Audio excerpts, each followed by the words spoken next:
जाहिर है सारे के सारे मामले में जो मरकजी किरदार है, एक ये तो अपनी जगह बात है ही कि भाई आग लगे ही ना, उसके लिए इकदाम होने चाहिए थे। अब जब लग गई तो फिर हम इस हवाले से फायर ब्रिगेड कब आई, क्या हो रहा है क्या नहीं हो रहा है, ये सारा मामला ज़ेर बहस होता है। तो आप समझ लें कि उसकी सबसे मुताल्लिका शख्सियत यानी कि चीफ फायर ऑफिसर हुमायूं साहब हमारे साथ हैं। तकरीबन 35 साल से इसी उसमें हैं और 1.5 साल से इस ओहदे पर। बहुत शुक्रिया वक्त देंगे। पहले तो हमें से बताइएगा, एक फायर फाइटर की शहादत हुई है, वो किस तरह हुई, क्या मामला हुआ था? जाहिर है जब ये फायर फाइटिंग इसकी इतला मिली हमें तो हमने यहाँ पे रिस्पांस किया। क्राउड बहुत ज़्यादा था और जाहिर है होना भी चाहिए कि उनके लवाहिकीन अंदर थे, उनके प्रॉपर्टीज माल सब, उनका गमो गुस्सा अपनी जगह था। तो जाहिर है हम उस वक्त जो कोशिश हमने की कि जितनी से जल्द इसको कंट्रोल कर सकें आग को।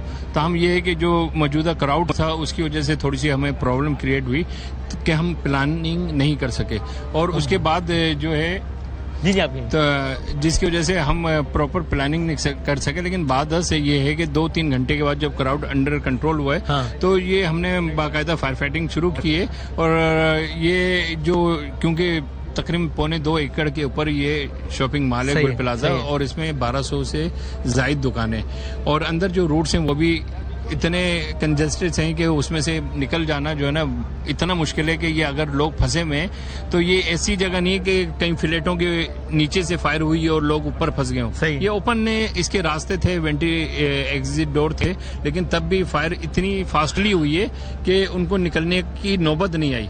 जो फायर फाइटर शहीद हुआ वो क्या वो हुदूद के अंदर था, करीब था क्या? बिल्कुल उसकी वीडियोज हैं, वो बिल्कुल फायर फाइटर जो था वो अपने मुकम्मल अपना पर्सनल प्रोटेक्टिव इक्विपमेंट के साथ, हेलमेट वगैरह के साथ फायर फाइटिंग कर रहा था। और ये उसी टाइम जो है अपना ये एकदम से बिल्डिंग का एक हिस्सा जब गिरा है, मदम हुआ है, तो उसके साथ मजीद 3 और लोग थे जो बैकअप तो हो गए क्योंकि ये फ्रंट पे था, ये बेचारा बैकअप नहीं हो सका। 1.5 साल पहले इसकी शादी हुई थी, एक बच्चा है इसका तकरीबन 3 माह का। मेरी बुनियादी वजह इसकी शहादत की वो अमानत का मुनहदिम होना हुई या दम घुटना हुई या क्या हुआ? दरअसल ये होता है कि उसकी जो शहादत है उस पे जो नोजिस पे इस पे आए थे जिससे इसे लग रहा था कि सर पे शदीद चोट आई है। अभी बताइएगा हुमायूं साहब के वैसे बतौर मजमू इस शहर में हमारे पास कितनी फायर ब्रिगेड्स हैं?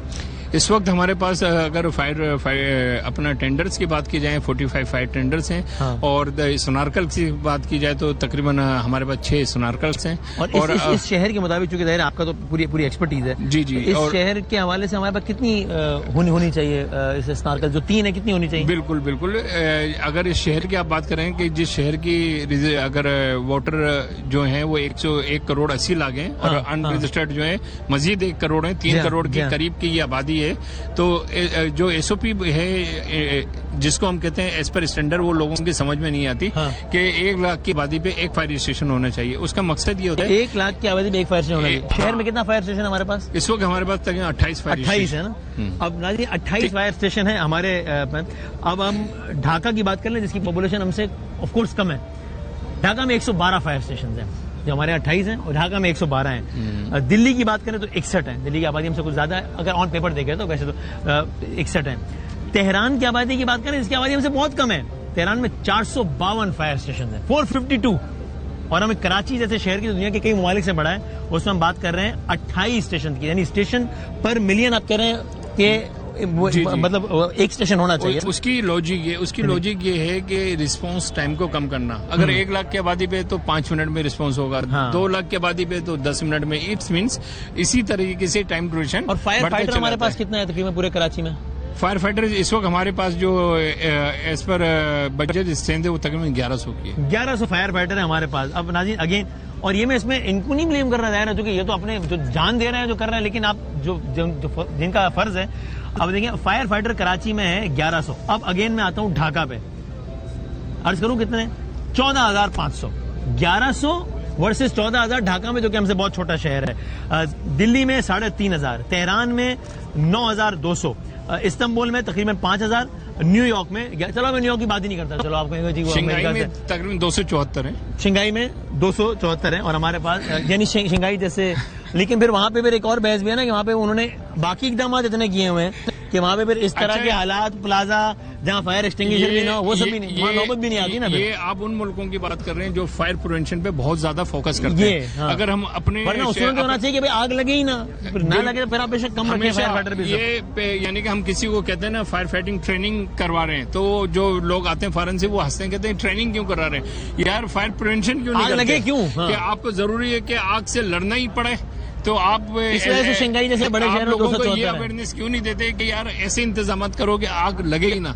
हाँ। मैंने कहा अवेयरनेस देना, जैसे अजान देना मौलवी का काम होता है, नमाज पढ़ना ना पढ़ना फिर उस नमाजी का काम होता है, तो बिल्कुल इसी तरीके से अभी मेयर कराची मुर्तजा वहाब साहब ने तकरीबन जो है आई चंद्रिका रोड, शाहराह फैसल, तारिक रोड पे 266 हाई राइज बिल्डिंग का ऑडिट करवाया था। जब हमने उसका ऑडिट किया तो ये समझेंगे ऑन कैमरा में बात कर रहा हूँ, तो 266 में से मुश्किल से जो है ये 2023-24 की बात कर रहा हूँ, तो मुश्किल से 15 से 20 इमारतों में मुकम्मल इंतजाम थे, वरना बहुत अच्छे इंतजाम थे, कहीं तो फायर फाइटर नहीं था, और अगर कहीं पर एग्जिट डोर था तो हाइड्रेंट नहीं था। अभी यहाँ पे क्या पोजीशन है, अभी कितनी गाड़ियां काम कर रही हैं? अभी इस वक्त हमारी तकरीबन 10 गाड़ियां हैं, 1 बाउजर है, 2 स्नॉर्कल है। और अभी आपका तजुर्बा क्या बता रहा है कि अभी तकरीबन इस वाक़े को 48 घंटा हो गया तकरीबन? जी जी जी।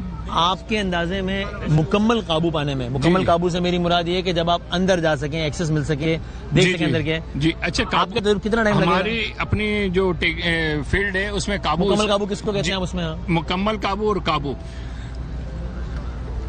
पहले एक लफ्ज आता है काबू। काबू से मुराद ये होता है कि जिस बिल्डिंग में आग लगी है उससे मोहल्ले बिल्डिंग्स में आग ना कन्वेंट ना हो। सबसे पहले उसको हम एक तरह से जिसको कहते हैं कि उसको घेर लेते हैं और उसके बाद फायर फाइटिंग करते हैं। उसके बाद फिर होता है कि वो जो आग लगी हुई है इस पे काबू। तो इस वक्त ये पोजीशन है, इस पे आग पे काबू पा लिया, कूलिंग का प्रोसेस चल रहा है। ताहम ये है कि और यहाँ से बॉडीज भी रिकवर्स हुई हैं काफी, और अभी भी ये पीछे अगर मुझे भी बताया गया कि वहाँ पर 8 से 10 बंदों की इत्तला दी है, तो मैंने वहाँ पर अभी एक्सीवेटर्स वगैरह लगा कर आया हूँ, तो बस मैसेज आए तो फिर मैंने कहा आप काबू तो पा लिया हमारे साहब। जी जी। इन द सेंस के मजीद ना फैले, मुकम्मल काबू में। और यहाँ मैं तो आपकी तरह टेक्निकल टर्म बता, मेरी एक आम शहरी क्लास ये है जुस्तजू के, जब अंदर जा सकें, जब मालूम हो कि अंदर क्या मामला है, कितने लोग क्या, जी जी जी, उसमें आपके तजुर्बे में कितना टाइम लगेगा? और नहीं, अंदर तो जा रहे हैं लोग, नहीं पूरे मॉल तक रसाई तो नहीं है ना अभी? अब यहाँ से जो हम एग्जिट बना रहे हैं तो ये फ्लोर वाइज रसाई है। अभी हम बेसमेंट में गए, बेसमेंट में कोई नहीं है और तमाम बेसमेंट क्लियर कर दिया है, क्लियर है, और दुकानें भी क्लियर है, कोई बॉडी बेसमेंट में नहीं है, बॉडी भी नहीं है, जला भी नहीं है। अच्छा, हाँ, यानी बेसमेंट में आग नहीं फैली? नहीं फैली, अगर क्योंकि आग की एक आग जो ज्यादा लगी है वो इसका मतलब कहाँ लगी है? ये ग्राउंड और फर्स्ट पे।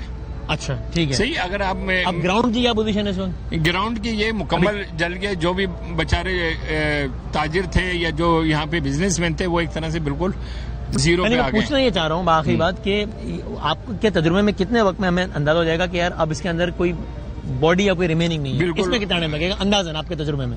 इसका जो आपने सवाल किया है, इसका जो है हम ये जो मलबे को रिमूव कर रहे हैं, मलबा जैसे जैसे रिमूव होता रहेगा वैसे वैसे सर्चिंग चलती रहेगी। ये तकरीबन बहुत ज्यादा मलबा है, मुझे जो अंदाजा है कि 18 से 20 दिन इसमें रिमूव होने में लगेंगे, क्योंकि एक कंकर भी जब तक होगा हम अपनी गाड़ी नहीं हटाएंगे, एक चिंगारी भी जब तक होगी, एक धुआं सिगरेट के बराबर भी होगा, हम अपनी गाड़ियां नहीं हटाएंगे। आखिरी तक हम कोशिश करेंगे इस पर मकसद अपना पूरी सर्विसेज प्रोवाइड करें। और उसके बाद हमारा एक असूल होता है, ये फायर ब्रिगेड है, वाहिद डिपार्टमेंट, कहीं पर भी आग लगती है, जब आग लग जाती है, जब बुझती है, तो हम उसी ओनर से, उसी जो होता है जहाँ जिसकी मिल्कियत होती है, हम उससे कहते हैं कि आप तसल्ली से हमें ये सर्टिफिकेट दें कि आग मुकम्मल बुझ गई है और ये लॉसेस हुए, तो उससे हम साइन लेते हैं। तो ये समझें कि 1 महीने में जिस शहर में 200 आगे लग रही हो, तो वो आगे भी तो बुझ रही हैं। 1 महीने में कराची में औसतन 200 आगे लगती हैं। बिल्कुल, इस वक्त सालाना औसत जो है 2600 आगों का है कराची शहर में। जी, छोटे बड़े वाकयात मिला के 2500 प्लस वाकया होता है, 2600 वाकया एक साल हुए हैं इस मरतबा। लेकिन जहां हमने ऑडिट किया वहां पर इस साल 0% था, यानी कि कोई बड़ी फायर नहीं हुई। इट्स मीन्स उन्होंने कुछ चीजें कंप्लाइन की। बहुत शुक्रिया, की तरफ गए। हमारे साथ, थैंक यू वेरी मच, बहुत बहुत